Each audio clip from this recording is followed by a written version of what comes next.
Bonsoir à toutes et à tous. Plaisir de vous retrouver pour une autre tranche d'informations technologiques, actu du net, experts, innovation ou encore instant utile. Tout est au rendez-vous. Installez-vous, ça démarre.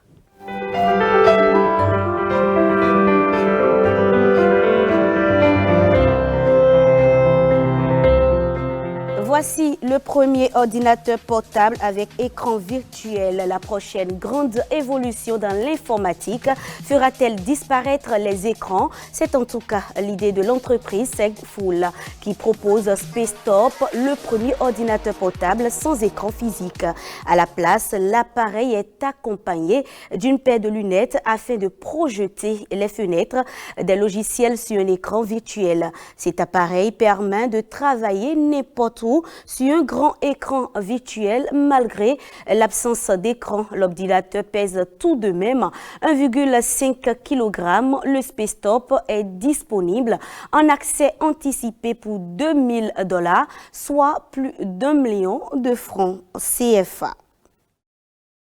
Un étudiant américain a construit son propre système de réalité augmentée pour créer un assistant conversationnel baptisé RizGPT. Il intègre ChatGPT pour suivre vos conversations et vous suggérer des réponses. Côté matériel, RizGPT utilise un affichage de réalité augmentée pour un seul œil. Accompagné d'un microphone, l'appareil s'éclipse sur une paire de lunettes standard et se connecte via Bluetooth à un smartphone qui gère le côté logiciel. Sur notre pan donc, on pourrait dire que c'est un assistant pour ceux qui souffrent d'anxiété sociale, car RizGPT utilise l'IA pour vous fournir du charisme à la demande, en écoutant votre conversation en cours et en vous disant exactement quoi dire ensuite.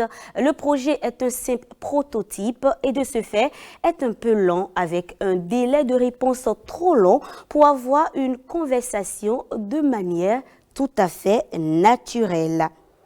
Info 3 donc, vous dormirez bientôt dans des hôtels imprimés en 3D. Et oui, d'ailleurs, le premier hôtel imprimé en 3D va ouvrir au Texas. L'impression 3D serait-elle donc une des réponses, pouvait dire le secteur de la construction, et réduit donc son impact environnemental?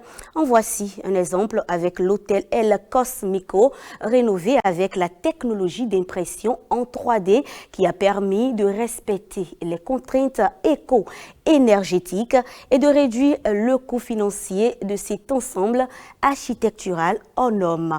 Précédemment, le petit hôtel ne s'étendait que sur 8 hectares. À terme, le complexe en comptera 24.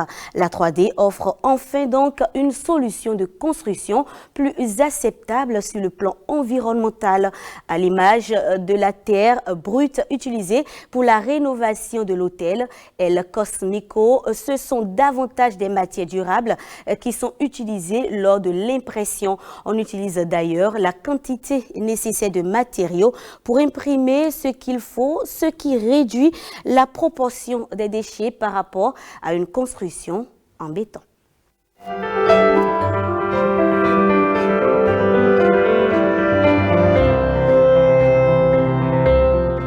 Avec notre expert cette fois-ci, nous allons à la découverte d'un métier. Le cryptologue, c'est quoi ou c'est qui un cryptologue et comment faire pour devenir un cryptologue? Suivons plutôt.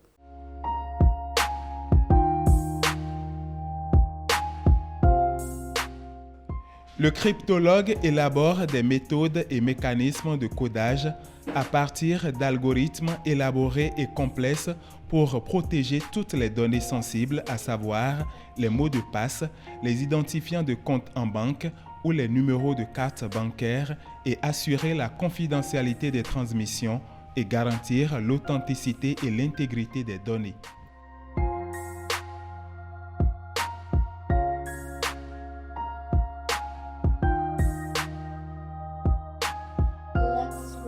Dans le cadre de son travail, il développe et analyse les algorithmes de chiffrement afin de valider leur sécurité, puis tester en dernier lieu les programmes conçus par les développeurs pour s'assurer de leur efficacité. Autrefois réservée au domaine de la défense et de la diplomatie, la cryptologie est maintenant partout.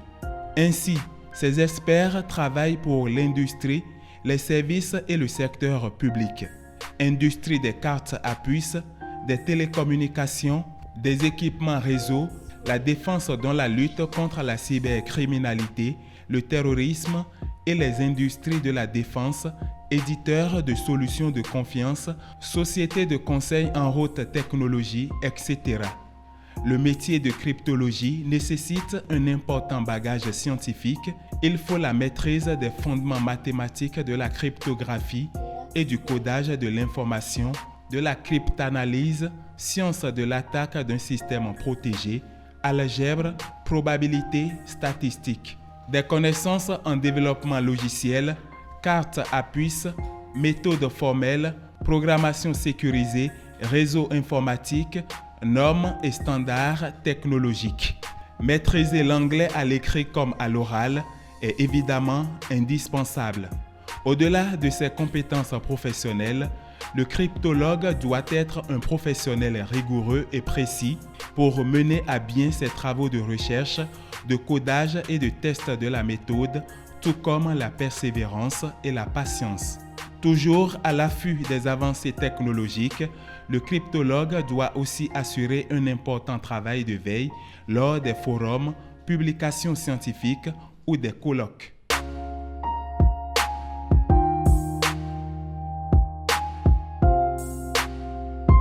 Quelle étude alors ou quelle formation pour devenir cryptologue? Un niveau Bac plus 5 est le minimum requis. Master ou diplôme d'ingénieur avec spécialisation en cryptologie. Réseau et protocole, mathématiques appliquées et application au codage et à la cryptologie.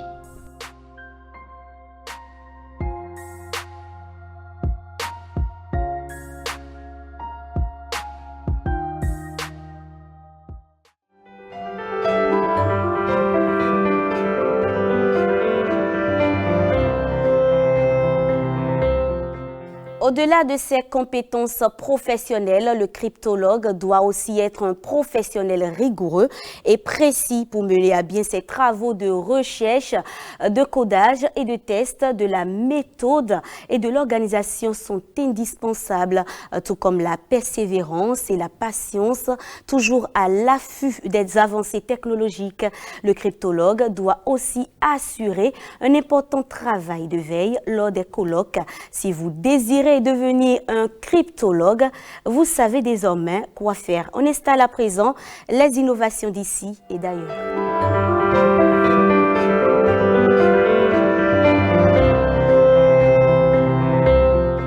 Delano Kiki, un jeune béninois, a numérisé les objets que nous utilisons au quotidien, à savoir sacs, cravates, chaussures, cartables, bloc-notes, chapeaux, porte-monnaie et autres. Sont devenus intelligents et peuvent emmagasiner du contenu audio, vidéo, photos, documents, liens, sites web.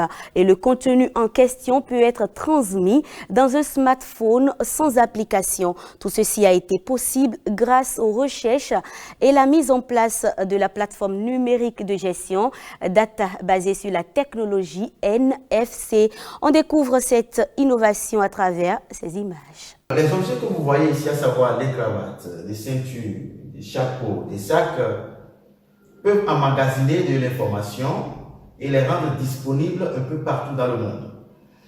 Autrement dit, cette cravate peut emmagasiner une vidéo, c'est-à-dire je peux y mettre une vidéo, un audio, un fichier, une donnée quelconque et pouvoir retrouver cette dernière un peu partout dans le monde.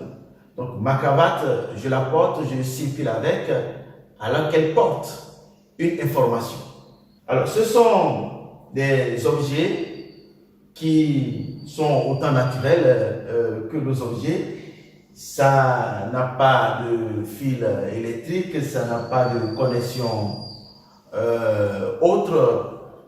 Également, c'est des objets qui ne se chargent pas, qui ne se déchargent pas. Donc, ça n'a rien d'extraordinaire que des objets que nous voyons un peu partout dans notre quotidien, sauf que ces objets sont digitalisés et peuvent également aujourd'hui nous permettre de mettre un pas dans le futur.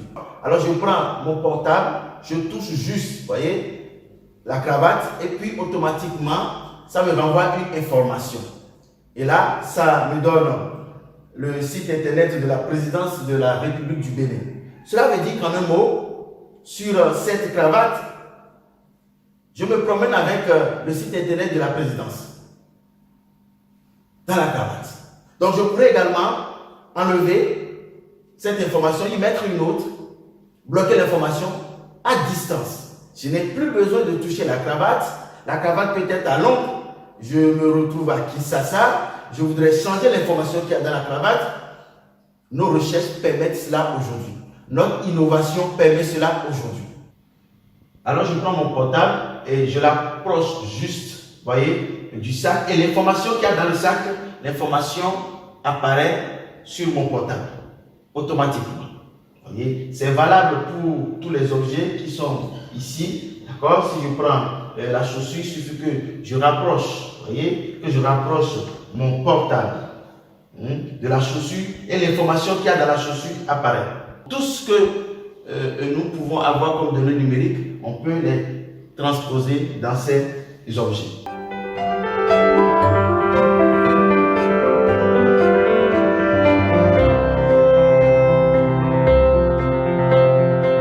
Instant utile. Je vous propose 3 astuces WhatsApp. Regardez. Première astuce, si tu veux que personne ne puisse ouvrir ton WhatsApp, mis à part toi, et fouiller ainsi dans tes conversations, je te conseille d'activer ça dans les paramètres. Tu vas ici paramètres, tu vas dans compte, tu vas ensuite dans confidentialité et juste en bas, tu actives verrouillage par empreinte digitale. Tu fais activer, tu entres ton empreinte et si tu fais immédiatement. Et du coup, dès lors que tu vas ouvrir l'application WhatsApp, il te faudra absolument ton empreinte. Seconde astuce, si tu discutes souvent avec une même personne, je te conseille ici dans les paramètres, ici sur plus, d'aller activer un raccourci dans ton bureau. Du coup, sur ton bureau, tu auras un accès rapide à la conversation. Et troisième astuce, pour préserver le stockage de ton smartphone, je te conseille ici dans les paramètres et ici dans utilisation des données stockage, tu vas ici sur en utilisant les données mobiles, tu désactives tout, tu fais OK. Et ici en connexion Wi-Fi, pareil, tu désactives tout et tu fais OK. Et le tour est joué. Ainsi se referme ce numéro de votre émission Ultratech. Merci pour l'attention. Rejoignez-nous sur Facebook, sur notre page Ultratech OETB ou sur le compte YouTube de l'OATB. Portez-vous bien. À bientôt.